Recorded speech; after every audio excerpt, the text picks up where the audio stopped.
예, 반갑습니다. 송창현입니다. 오늘 키노트 세 번째인데 또 떨립니다.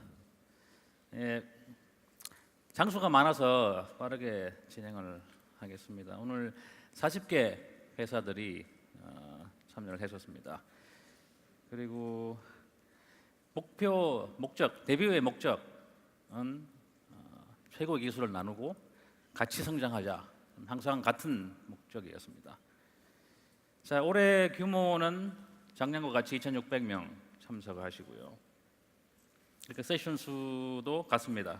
이틀 동안 56개 세션이 진행됩니다. 그리고 외부 연사 참여는 올해는 80%로 조금 더 많아졌습니다. 자, 데뷔 2014 데뷔는 네이버 D2라는 개발자 상생 프로그램의 하나입니다. 자, 네이버 D2는 기술 컨텐츠 생산과 기술 공유 그리고 개발 도구 지원을 하고 있는 프로그램입니다. 자, 후원에 대해서 짧게 말씀드리면 개발자 컨퍼런스 4개의 개발자 컨퍼런스를 서포트 해주고요. 그리고 30개 커뮤니티 현재 지원을 하고 있습니다. 그리고 기술 학술 대회는 60개 정도 지원을 했고요. 소모임 스터디는 지금 486개를 지원을 했습니다. 그리고 내부에서 실제로 제가 직접 개최하는 기술 세미나는 10개의 오픈 세미나와 올해는 4개의 지방에서 개최를 했고요. 처음으로 대학생 세미나를 열기 시작했습니다. 앞으로도 계속 진행을 할 예정이고요. 자, 여기 네이버 GitHub.io 들어가시면 현재 네이버가 가지고 있는 오픈 소스들이 다 올라와 있습니다. 한 일주일 전에 오픈을 했고요. 자, XA에 대해서 짧게 이야기 드리면 지금 현재 4명의 풀타임 개발자를 지원하고 있습니다. 그리고 현재 33명의 커미터가 있고요.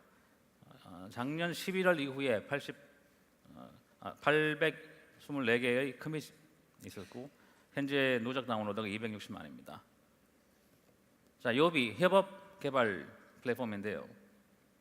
현재 네이버 내부에서 800개의 프로젝트를 지금 진행되고 있습니다. 컨트리뷰터도 24명이나 되고요. 자, 이번에 처음으로 제가 오픈을 할 핀포인트를 소개해드리겠습니다. 핀포인트라는 건 오픈 소스로 오픈이 될 분산, 트레이싱 그리고 트러블 슈팅 시스템입니다. 12월 전에 오픈을 할 계획이고요. 대규모 분산 시스템의 트랜잭션을 흐름을 파악을 하고 그리고 전체 서버 인프라 구조 상태를 파악할 수 있는 시스템이고요. 랜딩 페이지는 이렇게 생겼습니다. 그리고 서버들의 어떻게 인터랙션을 하는지도 다 보일 수 있고 각각의 리퀘스트를 필터링 할 수도 있고요. 오른쪽 그래프를 누르시면 이런 워크플로우, 그러니까 코드가 어떻게 흘러가는지까지 다 볼 수 있는 분산 시스템입니다. 현재 서포트하고 있는 컴포넌트들은 이런 것들이 있습니다. 자, 아까 말씀드렸지만 D2는 이 세 가지를 지원을 하고 있습니다. 오늘 제가 또 말씀드릴 건 스타트업 지원이 이번에 진행이 되게 됩니다. 스타트업 지원은 기술력 있는 얼리 스테이지 스타트업들을 지원을 하고요. 공간과 인프라를 지원하고 그 다음에 네이버 개발자와 디자이너들 기술 지원과 같이 협업을 할 예정이고요. 그리고 필요한 플랫폼들 협업해서 같이 개발을 하고 오픈 API들을 제휴할 예정입니다. 그리고 단기가 아닌 중장기 지원을 할 예정입니다. 그리고 금액의 제한 없이 꾸준하게 지원 투자를 할 예정입니다. 자, 데뷔 후 취지와 D2 프로그램을 짧게 소개를 드렸습니다. 그리고 새로운 소식도 전달을 해드렸는데 제가 겪은 짧은 에피소드로 두 번째 키노트를 이어나가려고 합니다. 꼭 개발자들이 알아야 할 하드웨어의 이야기로서 이어나가겠습니다. 자, 제가 4년 전쯤에 아커스를 개발을 하고 있었는데요. 그 당시 미투데이라는 서비스가 있었습니다. 미투데이는 우리나라의 트위터라고 부르던 서비스였는데 미투데이에서 memcached 서버를 운영을 하고 있었습니다. 저희가 직접 운영을 해주고 있었고요. 서버를 운영하고 있었는데 서버에 들어가 보니까 그 디스크 99%가 다 차 있었습니다. 그래서 확인을 해보니까 parsepool MQ에 그 보내지 않았던 메일들이 잔뜩 쌓여져 있었고요.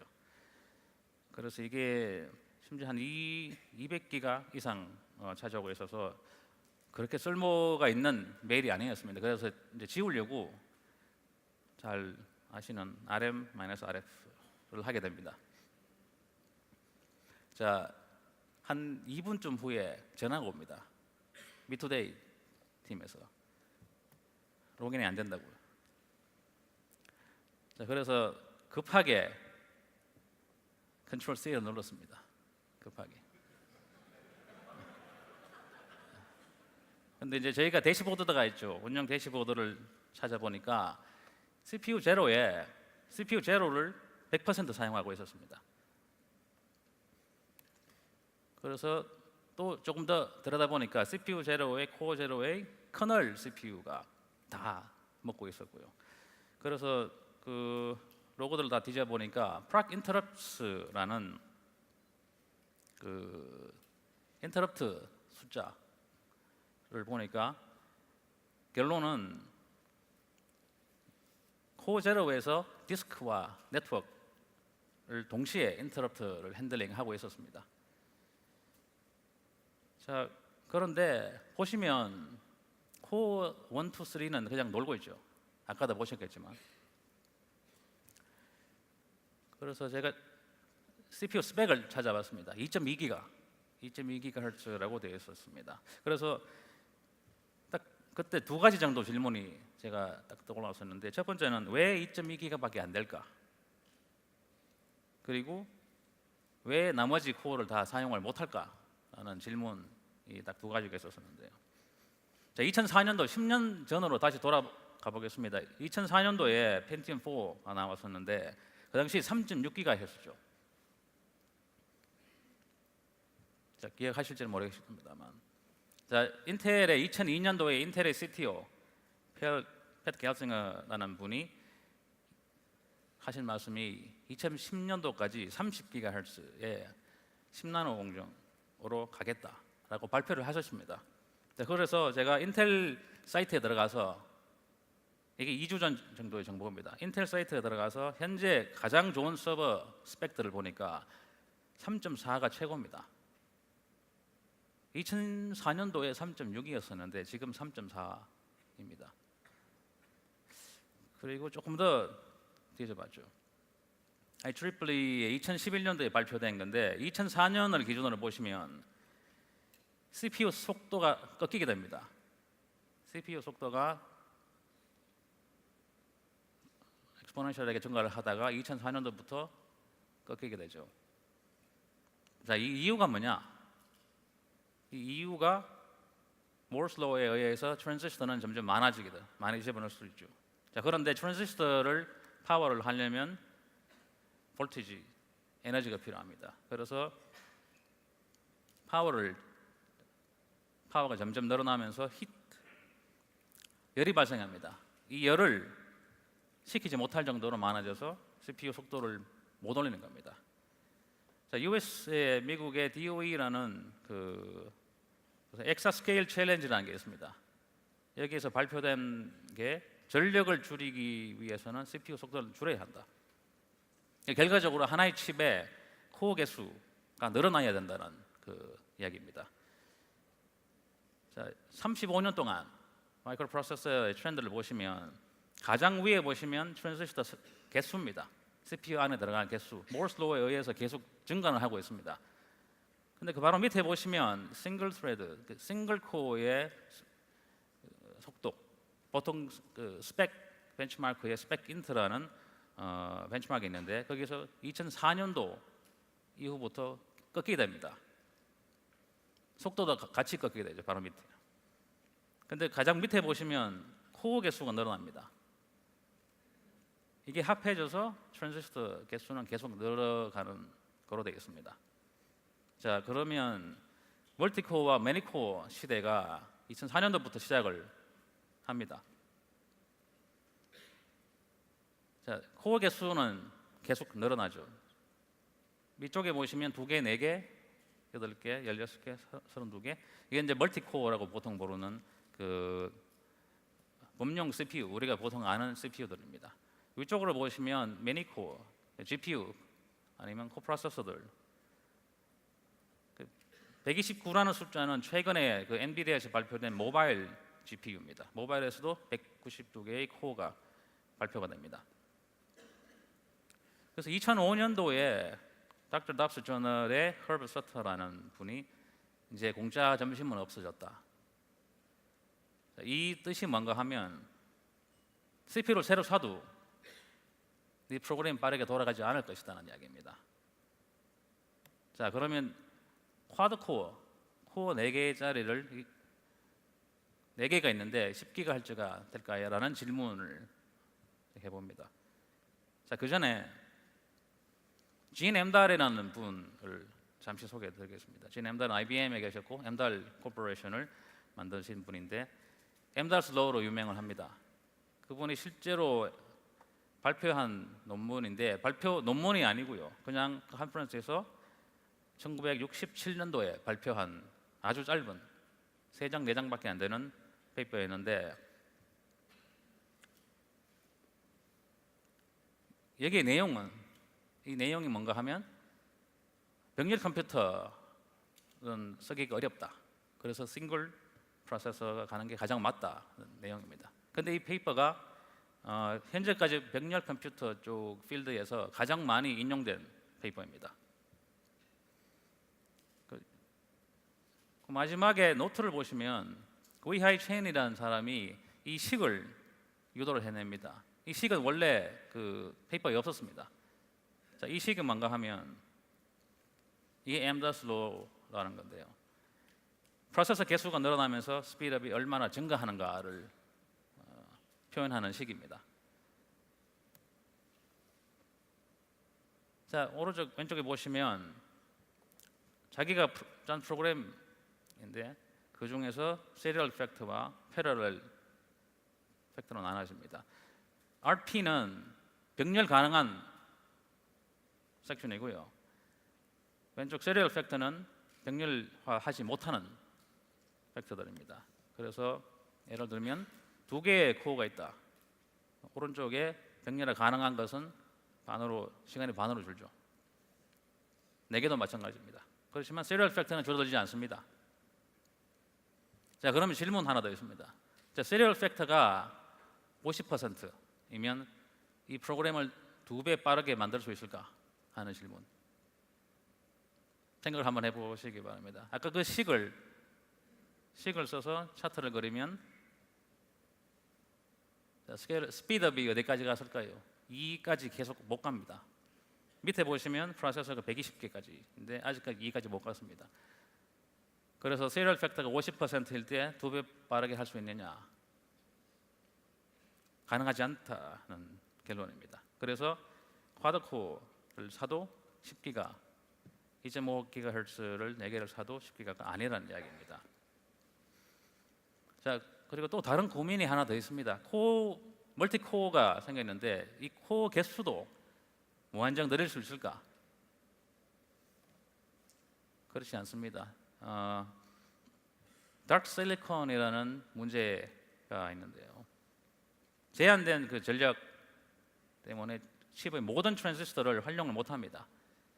그래서 새로운 혁신 없이는 다크 실리콘을 시대를 맞이할 수밖에 없다고 ARM CTO가 2010년도에 발표를 했습니다. 이 말이 무슨 말인가 하면 실제로 이거 65나노 공정에서 쿼드코어를 만들고 그 다음에 45나노 공정에서 옥타코어를 만듭니다.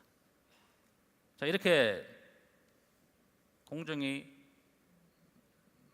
줄어들면서 코어 개수는 늘어납니다만 실제로는 이렇게 됩니다. 실제로 풀 가동할 때 오른쪽 반을 쓰지 못하게 됩니다. 이게 다크 실리콘 문제인데요. 자, 이 문제들을 지금 어떻게 해결하느냐는 칩 디자이너들의 문제입니다. 현재 우리가 쓸 수 있는 가능한 솔루션은 예전에 우리가 많이 봤던 코프로세서, 엑셀러레이터들이고요. 예를 들면 GPU나 FPGA 같은 거죠. 제가 간단하게 그 대규모 활용이 된 FPGA를 설명을 드리면 마이크로소프트 빙 검색입니다. 검색에서 페이지랭크 서비스를 FPGA를 사용해서 현재 서비스하고 있습니다. 1600대 정도를 사용하고 있고 FPGA를 사용을 해보니까 throughput이 2배가 증가했고요. 레이텐시가 한 30% 줄어들었고 코스트가 30% 줍니다. 그래서 본격적으로 이 보드를 만들고 디플로이를 시작을 했습니다. 그리고 바이두도 FPGA를 실험 중이라고 합니다. 또 하나의 제가 질문 드리면 왜 소프트웨어 개발자들이 하드웨어를 알아야 하는가? 제가 80년도 후반에 그 유학을 했을 때 제가 기계공학을 했었는데 그 당시에 제가 포트란으로 프로그램을 짜고 있었는데 이 룹 언롤링이라는 이게 1979년도 페이퍼입니다. 잭 동가라라는 분이 쓰신 건데 이게 어떤 내용인가 하면 그냥 아주 간단한 for loop입니다. 벡터 계산하는 거죠. 근데 이걸 이렇게 만듭니다. 4개의 스텝을 나누어서 하나하나 집어넣죠. 근데 제가 그 당시에 임팩 코드를 들여다 봤을 때 이해를 못했습니다. 왜 이렇게 할까? 왜 귀찮게 4개를 나누어서 할까? 이 페이퍼에 보면 3가지 이유가 있습니다. 첫 번째는 어셈블리 코드를 보면 제가 지금 어제 맥에서 제가 그 컴파일을 하고 어셈블리 코드를 빼낸 건데 이 테스트 인크리먼트 브랜치라는 이 인스트럭션이 계속 돌아가게 됩니다. for loop에서. 이게 룹이 작게 되면 이 오버헤드가 더 클 수도 있다는 결론입니다. 그래서 이 오버헤드를 없애는 방법 중에 하나이고요. 그리고 CPU 인스트럭션 파이프라인이라고 보통 CPU에서 인스트럭션이 실행이 될 때 이 5가지 그리고 IF, ID, EX, MEM, WB 인스트럭션을 패치를 하고요. 그다음 디코를 한 다음에 execute를 하고 메모리를 읽어서 write를 합니다. 이 5가지 스테이지로 나눠집니다. 그래서 사이클이 5개의 사이클이 필요한데요. 동시에 4개를 집어넣으면 이렇게 원래 4개를 세퀀셜하게 실행했다면 사이클이 20개의 사이클이 필요하죠. 근데 파이프라이닝을 사용을 하면 8개 사이클로 끝납니다. 이렇게 된다는 이야기죠. 자, 세 번째 이유는 ALU 특성을 사용한다는 겁니다. 그 ALU라는 게 멀티플리케이션과 어디션 유닛이 따로따로 있습니다. 그래서 동시에 컨커런트하게 집어넣을 수 있다. 그래서 붉은 표를 보시면 위쪽의 멀티플리케이션과 위쪽의 어디션을 동시에 진행할 수 있다는 결론입니다. 이게 왜 가능한가? 이걸 가지고 실험을 했더니만 속도가 2배 이상 나왔다는 얘기죠. 그러니까 그 코드 룹 언롤링이 하드웨어를 모르면 할 수 없다는 얘기입니다. 그런 코드가 나올 수 없다는 얘기죠. 그래서 성능 고도화의 기본은 그 레이어 자기가 그 다루는 레이어 그 밑단을 이해를 하고 잘 사용한다는 것에서부터 이제 시작을 하게 됩니다. 자, 여기까지 제가 그 말씀드린 키노트고요.